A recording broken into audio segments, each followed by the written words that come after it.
पाकिस्तान कह रहा है तालिबान, ठीक है पाकिस्तान का हक है और पाकिस्तान दुनिया से बोल रहा है कि मदद करिए क्योंकि वहां पे लोग भी हैं जो बहुत बुरे हाल में हैं अफगानिस्तान में। तालिबान को छोड़िए एक मिनट के लिए, लेकिन जो आम अफगान है उसके लिए अगर पाकिस्तान मांग रहा है तो कुछ गलत नहीं कर रहा। मुझे ऐसा नहीं लगता कि पाकिस्तान अगर कह रहा है कि मदद करे लोगों की, भारत को भी मदद करनी चाहिए, यह बात तो फैक्ट है सर। लेकिन पिछले 2 महीने से, और सुशील पंडित जी मैं आपसे पूछ रहा हूं क्योंकि आप कश्मीरी हैं, पिछले 2 महीने से पाकिस्तान ने कश्मीर का नाम तक नहीं लिया सर। ये क्या हो गया? ये कैसा जादू हो गया? They have forgotten Kashmir. जिस कश्मीर में 3-3 नस्लें पाकिस्तान की जवान हुई, 3-3 नस्लों ने कश्मीर बनेगा पाकिस्तान, कश्मीरियों से नाता क्या, ला इलाहा इल्लल्लाह, भूल गए पूरा का पूरा। क्यों पंडित जी, क्या हुआ? सर इसको कहते हैं सिर मुंडाते ही ओले पड़े। आज अफगानिस्तान गले पड़ गया है। वो अंग्रेजी में कहावत है ना, bite only as much as you can chew. इनको मालूम है कि औकात से ज्यादा थोड़ा पांव फैला लिए हैं और इस दिक्कत में है कि कहीं ये चीज वापस अपने ऊपर ना आ जाए। अफगानिस्तान में तालिबान वो शय है जिसकी दोस्ती तो बुरी, दुश्मनी और भी ज्यादा बुरी। कुछ पता नहीं चल रहा कि ऊंट किस करवट बैठने वाला है। सिराजुद्दीन हक्कानी को कह के कि इन्होंने बनवा दिया वजीर दाखिला, वहां का इंटीरियर मिनिस्टर। लेकिन पठान बहुत मशहूर है पिछले सैकड़ों सालों में कि वो जितना जमीन के ऊपर है उससे 5 गुना जमीन के नीचे है। और ये आज अपने इलाके के पश्तून की तह नहीं पा रहे हैं। अफगानिस्तान की तो बात छोड़ दीजिए, उन्हें मुगालता ये भ्रम ये पड़ गया है इस वक्त कि डूरन लाइन रहेगी कि नहीं रहेगी। कश्मीर तो छोड़ दीजिए, इस वक्त डूरन लाइन के इनको वांदे पड़ने वाले हैं। तोरखम बॉर्डर के ऊपर इनको पेशानी पे बल पड़ने वाले हैं। पसीने छूट रहे हैं कि मामला क्या है, इन्होंने पड़ोस में बिठा किसको लिया है। देखिए वक्त बताएगा कि इन्हें कश्मीर और कितना याद रहता है। फिलहाल इन्हें प्रॉब्लम यह है कि इनसे संभलने वाला नहीं है जी। ये इन्होंने बोझ अपने सर पे ले तो लिया है जी, लेकिन अब कितना पानी में है पाकिस्तान, ये पाकिस्तान जानता है और दुनिया तमाशा देख रही है जी। बहुत बहुत धन्यवाद पंडित जी आपके ओपनिंग कमेंट्स के लिए। मैं जाता हूं हामिद खान साहब के पास, स्ट्रेटेजिक अफेयर्स एक्सपर्ट है हामिद खान साहब। हामिद खान साहब एक बड़े मशहूर दिल्ली के शायर थे, वो गालिब के कंटेम्प्रेरी भी थे। मोमिन नाम सुना होगा, पढ़े लिखे हैं आप, पता ही होगा आपको।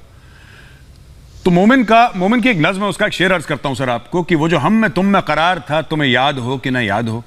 याद हो कि ना याद। बिल्कुल बिल्कुल बिल्कुल बिल्कुल सर, वो जो हम में तुम में करार था, तुम्हें याद हो कि ना याद हो। सर ये आजकल हुर्रियत कॉन्फ्रेंस वाले पाकिस्तान को बोल रहे हैं सर कि वो जो हम में तुम में करार था, तुम्हें याद हो कि ना याद हो। आप इतने मसरूफ हो गए अफगानिस्तान को लेके, आप कश्मीर कैसे भूल गए सर? कुछ तो हो सर, कश्मीर बनेगा पाकिस्तान, बड़े दिन अरसा हो गया सर नहीं सुना। हामिद खान साहब इस पर रोशनी डालें जरा ji. Thank you very much. I am back in Pakistan.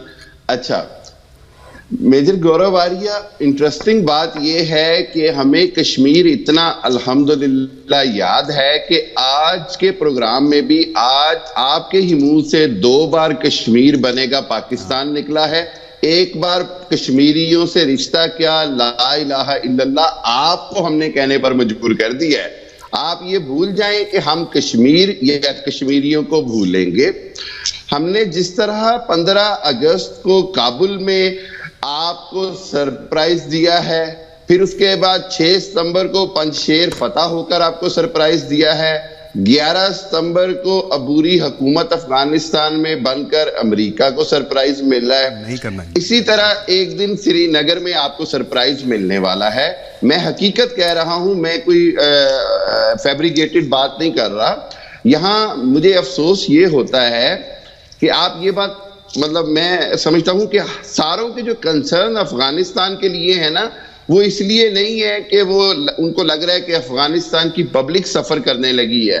सिर्फ कंसर्न ये है कि पाकिस्तान ने वहां पर सारी दुनिया की जो दूसरी प्रॉक्सीज है उनको क्यों किक आउट कर दिया, खुसूसन इंडिया की सारी प्रॉक्सीज क्यों किक आउट हुई।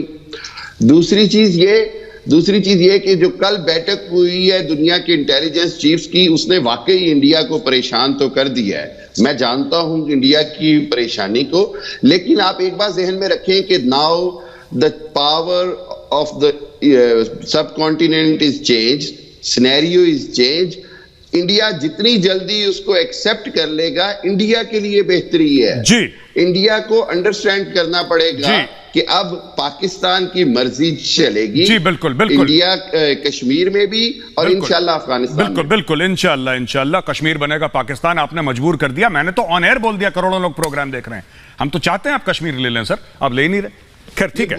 हामिद खान साहब एक मिनट, हामिद खान साहब मैं एक बात आपको बता दूं, क्योंकि अभी शेरो शायरी का मौसम है और दस्तूर भी है थोड़ा सा इस प्रोग्राम में बीच बीच में, तो वैभव ये कहना चाहता हूं कि हम अच्छे थे लेकिन लोगों की नजर में सदा रहे बुरे।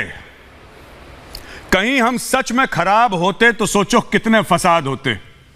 अच्छा वैभव एक बात बताइए, खान साहब ने तो कह दिया साहब, खान साहब दाद दे रहे हैं वहां पे इस्लामाबाद से, बहुत बहुत शुक्रिया। वैभव एक बात बताइए, अल्लामा इकबाल का एक शेर सुना देता हूं सर। अब मैं काम करता हूं, मैं मोमबत्ती ले आता हूं सर, वैभव के सामने तो पूरा मुशायरा ही कर लेते हैं यहाँ पे। अल्लामा इकबाल का भी शेर सुन लेंगे सर। हो हल्काए यारा तो बरेशम की तरह नर्म, रिज में हक को बातिल हो तो फौलाद है मोमिन।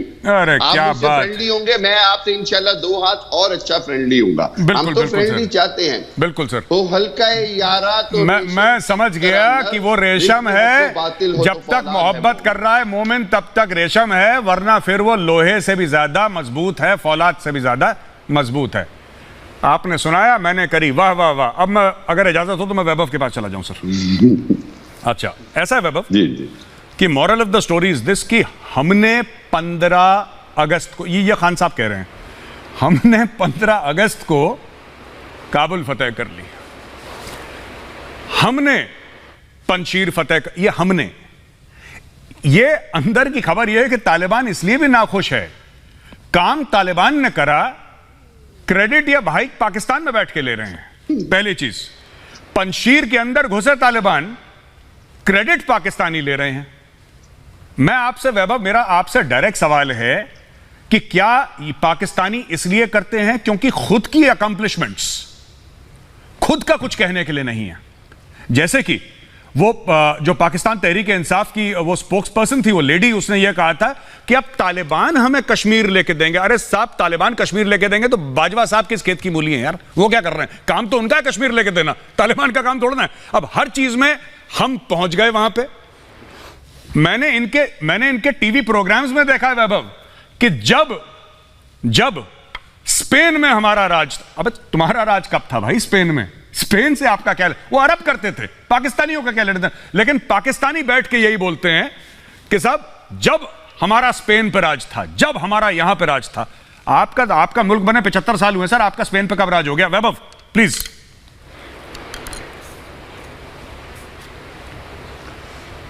देखिए, पंडित जी ने एक कहावत सुनाई कि सिर मुड़ाते ही ओले पड़े। मैं चाहता हूं कि पंडित जी राजा फैसल की मौजूदगी में इस तरह से बात ना करें, वो हमारे गेस्ट हैं आज हमारे प्रोग्राम में। दूसरी चीज, खान साहब बार बार ये बात कह रहे थे कि हमने आपको यहाँ सरप्राइज दिया, काबुल में सरप्राइज दिया, पंजशीर में सरप्राइज दिया।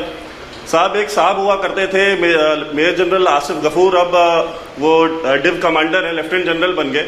वो भी हमें सरप्राइज देते थे कश्मीर में, आज सरप्राइज मिला, कल सरप्राइज मिला, सरप्राइज नहीं मिला, वो उनकी पोस्टिंग चेंज हो गई, इनको प्रमोशन मिल गया, बाद में को एक्सटेंशन मिल गया, बस यही हुआ। और सरप्राइज हमने आपको दिया 1971 में। आज आपको जब बांग्लादेश जाना होता है ना तो आपको वीजा लेना पड़ता है, इसको कहते हैं सरप्राइज। सरप्राइज इसको कहते हैं कि आपके मुल्क के अंदर आप इस बात पे ढोल ताशे बजा रहे हैं कि हमने ये काबुल फतेह कर लिया। पिछले 1 महीने में 142 पाक फौज के और एफसी के जवान आपके शहीद हुए हैं जो टीटीपी ने मारे हैं, और टीटीपी के जो अलग अलग स्प्लिंटर ग्रुप्स हैं उन्होंने मारे हैं। आपको उनकी फिक्र नहीं है जो 142 बंदे आपके मरे हैं। आप ये हमको सुना रहे हैं कि हमने, अरे भाई अपने फतेह कर लिया। आप करिए हुकूमत काबुल पे, उससे हमें क्या फर्क पड़ता है? ना काबुल हमारा मुल्क है, ना पंजशीर हमारा मुल्क है, हमारा मुल्क हिंदुस्तान है, हमारा मुल्क कश्मीर है, हमारा मुल्क पीओके है। हमें आपसे पीओके लेना है और आपको सरप्राइज देना है, वो हम आज नहीं कल आपको दे देंगे।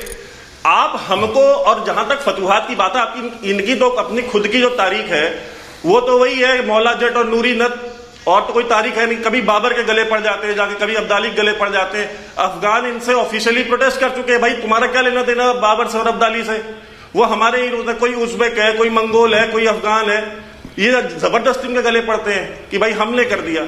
आपको अभी समझ में नहीं आ रही है कि तालिबान आपके सामने कितनी बड़ी मुसीबत बनने जा रहा है। टीटीपी के सरबराह को फैज हमीद ने मांगा ना, क्या जवाब मिला आपको तालिबान की तरफ से? टीटीपी के जितने भी फाइटर्स हैं वो कहां रहते हैं? अफगानिस्तान में रहते हैं। अगर आप हुकूमत कर रहे हैं तो पकड़ लीजिए आप उनको। आप कहते हैं प्रॉक्सीज भारत की खत्म हो गई, अगर खत्म हो गई तो भाई बहुत अच्छी बात है, हम तो मानते ही नहीं कि हमारी कभी प्रॉक्सीज थी भी वहां पे, लेकिन अगर खत्म हो गई तो आपके ये बंदे मार कौन रहा है? आप जरा जाके इस पे भी नजरसानी करें ना। अगर तालिबान मार रहा है तो तालिबान तो आपके दोस्त है, हमारे दो दोस्त हैं नहीं। और आपको ये चीज याद होनी चाहिए कि तालिबान एक मर्सिनरी है, वो पैसे के लिए जंग करने वाले लोग हैं। जैसे आपकी भाड़े की फौज है जो कभी अमेरिका से पैसे लेकर रूस से लड़ती है, कभी चीन से पैसे लेकर के अफगान से लड़ती है, कभी अफगानों से पैसे मिल जाएंगे तो जाकर के ईरान से लड़ लेंगे ये।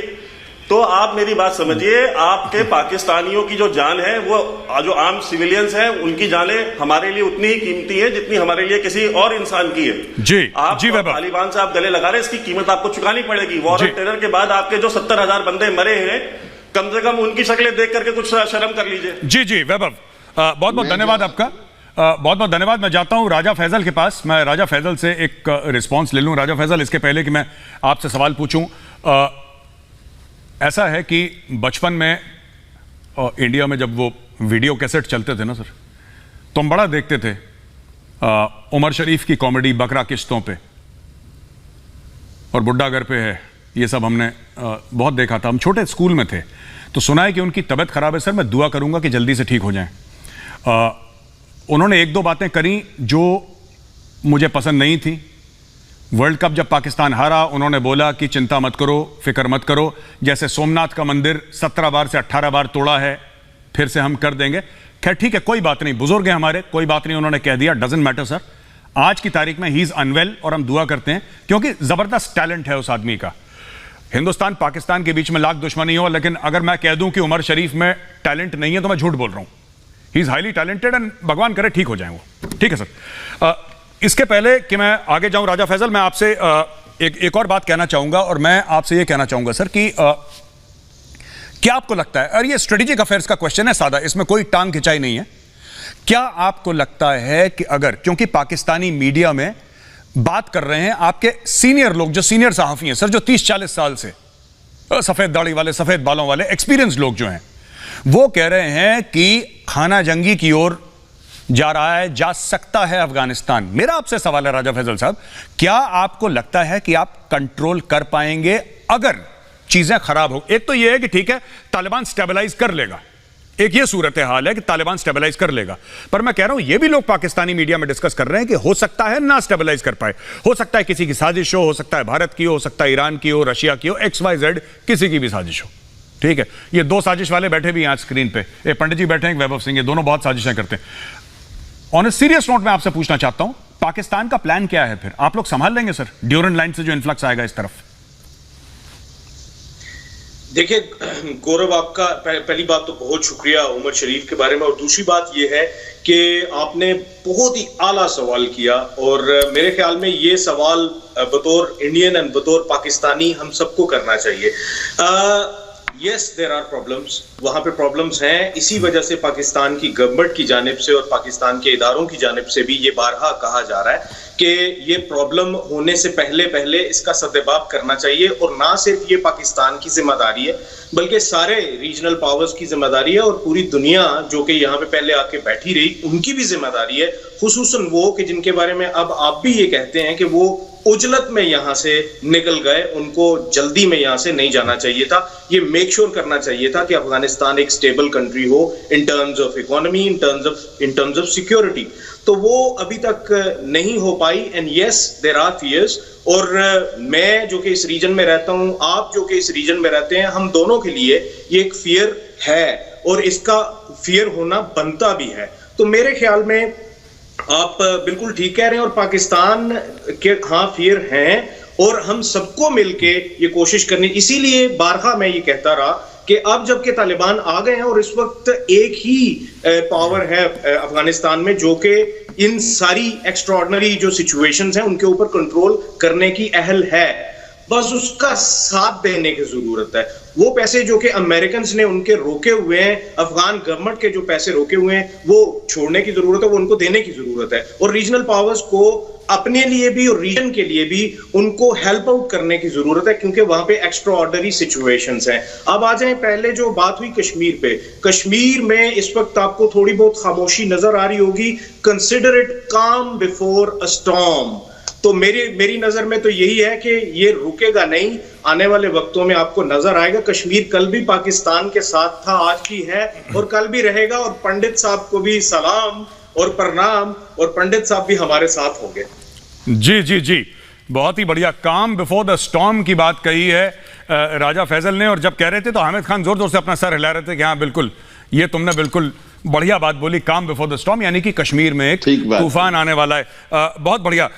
मैं सुशील पंडित जी आपके पास जाऊंगा, और फिर से एक बड़ी मशहूर नज़्म है सर फैज़ अहमद फैज़ की कि निसार में तेरी गलियों के वतन की जहां चली है रस्म की कोई न सर उठा के चले, और जो कुछ चाहने वाला तवाफ को निकले नजर चुरा के चले, जिस्म जा बचा के चले। अफगानिस्तान का यही हाल हो गया पंडित जी। क्या बात है, क्या बात है। अफगानिस्तान का यही हाल हो गया। बिल्कुल बिल्कुल बिल्कुल। गौरव जी, मैं एक छोटी सी बात कहना चाहूंगा कि एक शेर है कश्मीर को लेकर के, मैं भी सुना देता हूं कि किसी आने वाले तूफान का बहाना लेकर, किसी आने वाले तूफान का बहाना लेकर ना खुदा ने मुझे साहिल पे डुबोना चाहा। आज इनकी बातों का कुछ यही मतलब निकल रहा है कि साहब कुछ आने वाला है, कुछ आने वाला है, इसी तरफ आ जाइए। जी पाकिस्तान को लेकर अफगानिस्तान की आज यही हालत है। मैंने लोगों को किसी दूसरे की कनपट्टी पर पिस्तौल रखकर नेगोशिएट करते तो कई बार फिल्मों में देखा है, लेकिन ये वाहिद मुल्क है जो अपनी कनपट्टी पर पिस्तौल रख के दुनिया से कहता है कि मुझे बचा लो। ये अफगानिस्तान में तालिबान को लाने वाले, तालिबान को पाल पोस कर बड़ा करने वाले, उनके दिमागों में वहशत और जहर भरने वाले, वहां पर उथल पुथल कराने वाले, अब दुनिया में घूम घूम कर कह रहे हैं कि भैया पाकिस्तान सबसे बारहा कह रहा है कि अफगानिस्तान को स्टेबलाइज कर दो। ये वाहिद मुल्क है जो अफगानिस्तान में पिछले 40 साल से डिस्टेबलाइजेशन का एजेंट रहा है। आपके मुंह से यह बात शोभा नहीं देती कि साहब अब मुल्क आकर के बचा ले। आपने तमाम फसाद, तमाम वहां पर गंद मचाने का ठेका लेकर के अब दुनिया के सर पर यह ठीकरा फोड़ने का फैसला किया है कि इसे आकर के बचा लीजिए। क्यों भाई? आप वहां पर गंद मचाते रहे और दुनिया का काम सिर्फ अब ये किए रह गया है कि आकर के वहां पैसे डाले, फौजी इमदाद दे, कटोरे में कुछ ना कुछ डालता रहे सुबह शाम, आपसे भी पूछे कि आप खैरियत से तो हैं। आप किस मर्ज की दवा हैं? आप क्या करेंगे? आपने फसाद खड़ा किया है, अगर आप में कुव्वत है तो आप ठीक कर लीजिए। रोज फौजी मरवाइए, अपने आप खुद कुछ हमले करवाइए, अपनी मैशत तो चौपट करके कंगाली पर बैठे हुए हैं। अब FATF में क्या शक्ल दिखाएंगे जी कि हमने हाफिज सईद को पकड़ा, उसको पकड़ा, लेकिन तालिबान की एक पूरी की पूरी फौज खड़ी करके मुसल्लत कर दी अफगानिस्तान पर। जी बिल्कुल बिल्कुल। बहुत बहुत शुक्रिया आपका पंडित जी। मैं जाता हूं हामिद खान साहब के पास कि हामिद खान साहब, ऐसा है कि जो अफगानिस्तान में, आप पिछली भी डिबेट में थे एक मेरे साथ, तो भारत में, रिपब्लिक भारत में, आपने बोला था कि ये सब जो हैं अफगानिस्तान में जो लोग प्रोटेस्ट कर रहे हैं तो ये सब इंडिया के एजेंट हैं, और ये राजा फैसल जी ने भी बोला था कि इंडिया के एजेंट हैं, रॉ के एजेंट हैं, इनको पैसा दिया जा रहा है। यानी कि 5 साल का बच्चा भी सड़क में खड़ा है, औरतें खड़ी हैं, बुजुर्ग, सफ़ेद दाढ़ी वाले, नमाजी टोपी वाले, सब भारत के एजेंट हैं।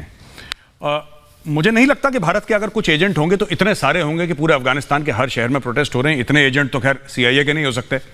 तो भारत की इतनी क्या बिसात है कि सर हर कोने में एजेंट पाल ले। वहां पे तो बैंकिंग सिस्टम बंद है सर, एजेंट को तो पैसे चाहिए होते हैं।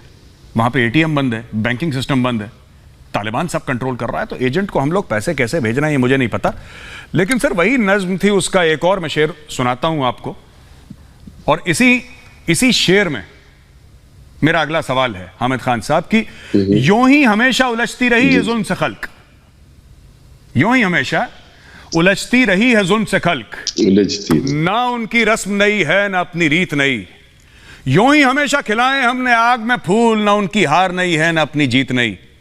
तो यूं ही हमेशा उलझती रही है जुल्म से खल्क। सर ये होता है, जहां पे जुल्म होगा खल्क उसके साथ उलझेगी। हामिद खान साहब, क्या आपको नहीं लगता है कि जो लोग इतने छोड़ रहे हैं अफगानिस्तान, लाखों की तादाद में, आम लोग, औरतें, बच्चे, बुजुर्ग, क्या आपको सही लगता है सर कि ये सब इंडिया के एजेंट हैं सर, और इंडिया ने सबको हजारों डॉलर दे रखे हैं कि तुम छोड़ो, और दुनिया के सामने हो सकता है 10 हो, 20 हो, 100 हो, 1000 हो, मैं मना नहीं कर रहा सर, हर एक मुल्क करता है, हो सकता है कि भारत ने भी करा हो सकता है, मुझे इसकी नॉलेज नहीं है। लेकिन सर अगर पूरा अफगानिस्तान बाहर जाने को तैयार है और तैयारों पे प्लेन्स के पहिए पकड़ के लोग छोड़ रहे हैं, ईरान का पहाड़ चढ़ रहे हैं, आपके बॉर्डर के सामने लोग खड़े हैं सर, तो हामिद खान साहब आपको नहीं लगता कि थोड़ा सा एक जिसको कहते हैं कि फिक्र का एक वो है, बायस है कि ऐसा क्यों हो रहा है? मैं बहुत अच्छी बात की आपने, ये फिक्र का बायस तो है।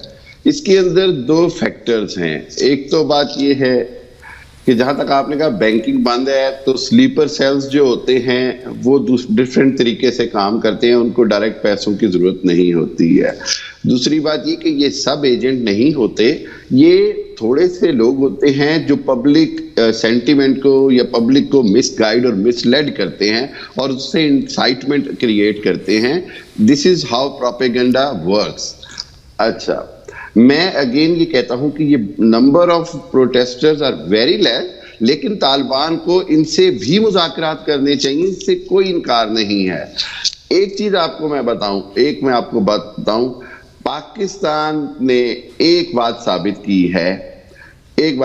की है, और वो ये है कि पाकिस्तान अफगानिस्तान को प्ले ग्राउंड नहीं बनने देगा।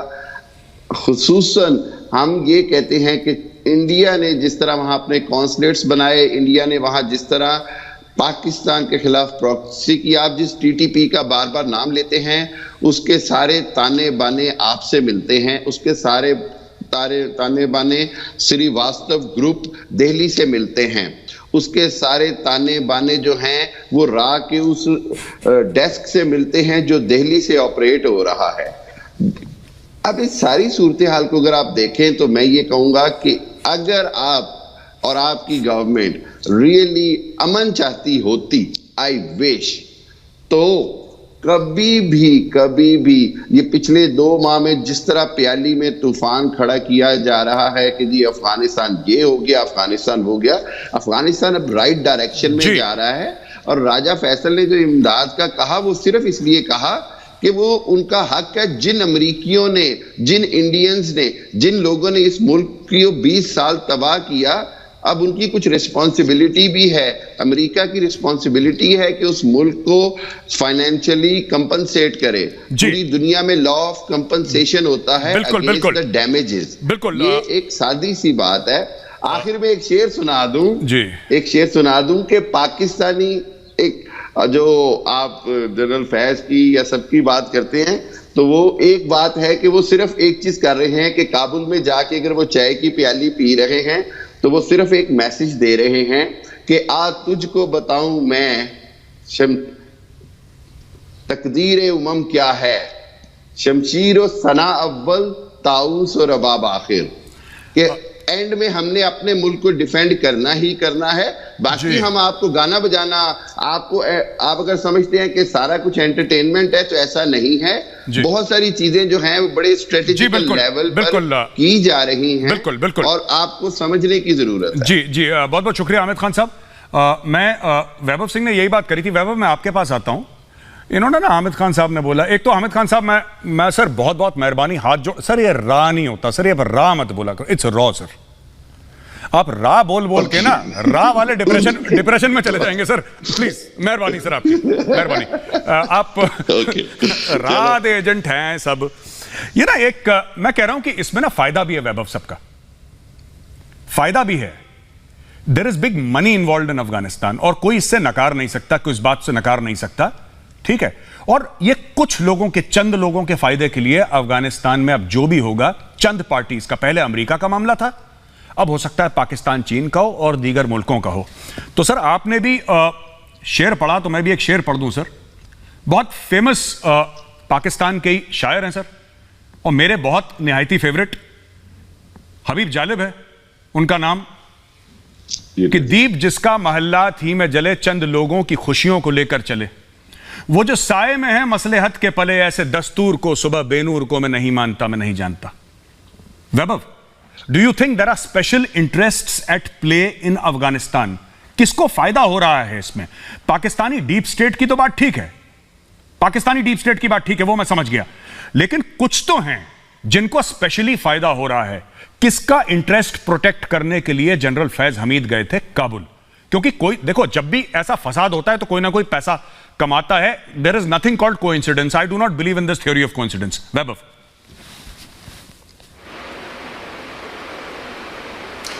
अब देखिए यहाँ पे शेर व शायरी का माहौल है, सारे शेर सुना रहे हैं, तो एक शेर मैं भी सुना देता हूँ। ये ना फैज का लिखा है ना जालिब का लिखा है, ये मेरा लिखा हुआ है और मैं कोई शायर भी नहीं हूँ।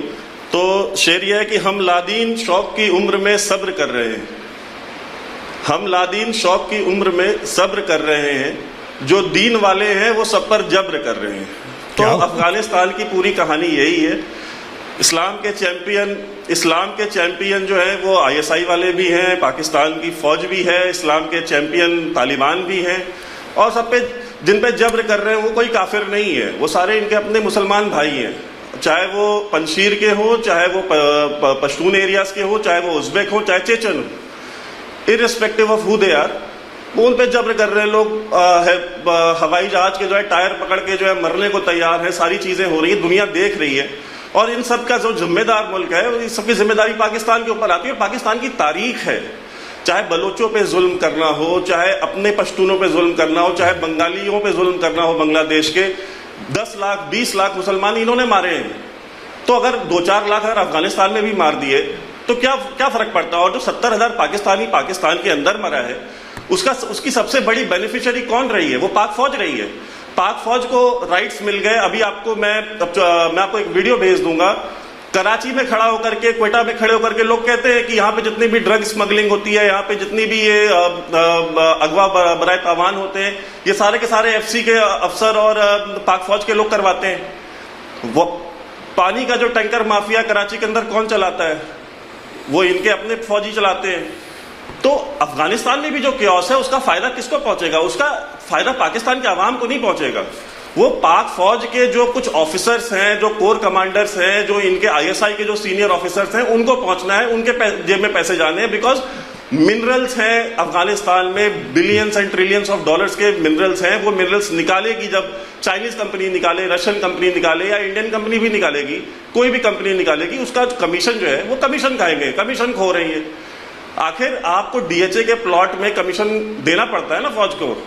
आप कहीं भी आप रियल एस्टेट का काम करते हैं, आप कोई भी इंडस्ट्री लगाते हैं पाकिस्तान में, उसका कमीशन आप देते हैं ना पाक फौज को। उसका उस एरिया का जो भी कोर कमांडर होता है उसके पास पैसे जाते हैं। किसको नहीं पता है? हर किसी को पता है। तो जब वो हर जगह से पैसे कमा रहे हैं तो अफगानिस्तान क्यों छोड़ दे? जी बिल्कुल। 70,000 बंदे मरवाए हैं अपने, इसलिए मरवाए। जी बिल्कुल बिल्कुल। मैं राजा फैजल आपने देखा, छोटे हबीब जालिब साहब थे, हबीब जालिब जूनियर, इन्होंने वहीं पे कागज में एक शेर लिखा और अर्ज कर दिया वहां पे, ठीक है। चलिए मैं आपसे पूछना चाहता हूं on a very serious note, आप प्लीज माइंड मत करिएगा, बड़े खुशगवार एक माहौल में चल रही है डिबेट, हम इसको वैसे ही रखें। मैं DHA काबुल कब लॉन्च हो रहा है सर? अभी तक तो कोई डेट्स नहीं आई, जैसी डेट्स आई मेजर गौरव आर्या को सबसे पहले बताएंगे, क्योंकि ये तो रीजनल DHA होगा ना फिर, तो उसपे तो आपको भी प्लॉट मिलेगा, बेफिक्र रहे। Corner plot sir, corner plot. और दूसरी बात ये फौजी कॉर्नर प्लॉट लेते हैं सर, कॉर्नर प्लॉट चाहिए। अच्छा, commercial corner plot, by the way, मैं अगर मुझसे कोई पूछे तो I have always contested this कि ये जो गेटेड सोसाइटीज हैं, ये मैं इनके हक में नहीं हूं, क्योंकि ये हमारी सोसाइटी को हमें एक दूसरे से दूर करते हैं। तो गेटेड सोसाइटीज जो है, मैं उनके हक में नहीं हूं, किसी भी गेटेड सोसाइटी के बाद। और जहां तक बात है वैभव की, शुक्र है जब वैभव वो शेर सुना रहे थे, मैंने कहा इसमें भी मेरे हेयर स्टाइल को लेकर कोई बात ना निकल आए, तो बहुत बहुत शुक्रिया वैभव, बहुत अच्छा शेर था। जहां तक बात है, देखें अफगानिस्तान की, वो अल्लामा इकबाल ने क्या खूब कहा था कि अफगान बाकी कोहसार बाकी। तो हमारे लिए, पाकिस्तान के लिए तो हमेशा से ये रहा कि हमारा जो एक फ्रंट है, वेस्टर्न फ्रंट, हमें तो वो उसकी चिंता लगी रहती है। तो वो उसके लिए, हमारे लिए जो साजगार माहौल है वो अभी आ चुका है। उसकी वजह ये है कि आज असल अफगानों की हुकूमत आ चुकी है, वहां पे कोई ऑक्यूपेंट्स नहीं है, ना ही कोई वहां पे कोई ऐसे लोग हैं जो कि पाकिस्तान को वहां पे बैठ के नुकसान पहुंचा सकते हैं। तो इसलिए पाकिस्तान के लिए ये खुशी का मौका है कि हमारा एक जो फ्रंट है, मेरे ख्याल में अगर आपके यहाँ भी कोई ऐसी सिचुएशन हो, आज आपका जो सेकंड फ्रंट खुला हुआ है चाइना के साथ, अगर वो बिल्कुल काम हो जाए तो आपके लिए भी खुशी का मौका होगा। जैसे हमारे लिए आज खुशी का मौका है, आपके लिए भी उधर खुशी का मौका होगा। तो मेरे ख्याल में जब भी आपके मुल्क के लिए कुछ अच्छा हो रहा होता है तो आप खुश होते हैं। इसका मतलब ये नहीं कि हम लोग क्रेडिट लेना चाह रहे हैं, ये तो आपके यहां से हमें क्रेडिट दिया जा रहा है। हर एक चीज का क्रेडिट आपकी तरफ से हमें ही दिया जा रहा है, और न जाने क्यों दिया जा रहा है। हालांकि अगर देखा जाए तो पाकिस्तान ने तो एक लंबे अरसे तक 3 से 4 मिलियन जो रेफ्यूजीज हैं उनको यहाँ पे बसाए रखा, और उनको कभी भी कोई तकलीफ नहीं दी पाकिस्तान ने। तो मेरे ख्याल में पाकिस्तान पे तो उल्टा ही, पाकिस्तान की इकोनॉमी, जी बिल्कुल बिल्कुल। राजा फैसल साहब, वो अब हल्का होगा। राजा फैसल साहब, मेरे पास वक्त बहुत कम है, मैं आखिरी में जाऊंगा सुशील पंडित जी के पास। और सुशील पंडित जी, मेरा आपसे सवाल है कि आपने पूरी डिबेट सुनी, अब हमारे लास्ट 2-3 मिनट बाकी हैं। मैं आपसे सिर्फ ये पूछना चाहता हूं कि ये जो सरप्राइज की बात कर रहे हैं कश्मीर पे, ठीक है कि हम सरप्राइज दे देंगे कश्मीर में और सरप्राइज हो जाएंगे, सिर्फ 75 साल से क्यों नहीं कर पा रहे सरप्राइज? 1 मिनट टू यू सुशील पंडित जी, ये 75 साल से क्यों नहीं कर पा रहे सरप्राइज? हम हो क्यों नहीं पा रहे सरप्राइज? सर, ये 65 में भी सरप्राइज देने आए थे और इनके गुर्गों को 10-10 रुपए में पकड़ पकड़ के आम कश्मीरी ने बेच दिया था हमारी फौज को। ये आए दिन वहां सरप्राइज होते हैं। ये अलग बात है कि आज ये मानने को तैयार नहीं है। ये लोग अपने मरे हुए फौजियों को कारगिल से उठा ले जाने के लिए भी तैयार नहीं थे। बाद में वो देते रहे एक दूसरे को तमगे के साथ, हमने ये कर लिया, वो कर लिया। ये भागती हुई फौज जो अपने मरे हुए फौजियों का तक एहतराम न करे, उनका फातिहा नमाज जनाजा हमारी फौज ने पढ़ा, उनको खाके सुपुर्दे खाक हम लोगों ने किया पूरे इज्जत के साथ जी। तो ये पाकिस्तान के जो हैं ये नखरे कुछ और हैं, ये धीरे धीरे जाएंगे। पुरानी आदत है, पुरानी बीमारी है, उम्र के साथ ही जाती है। बिल्कुल बिल्कुल।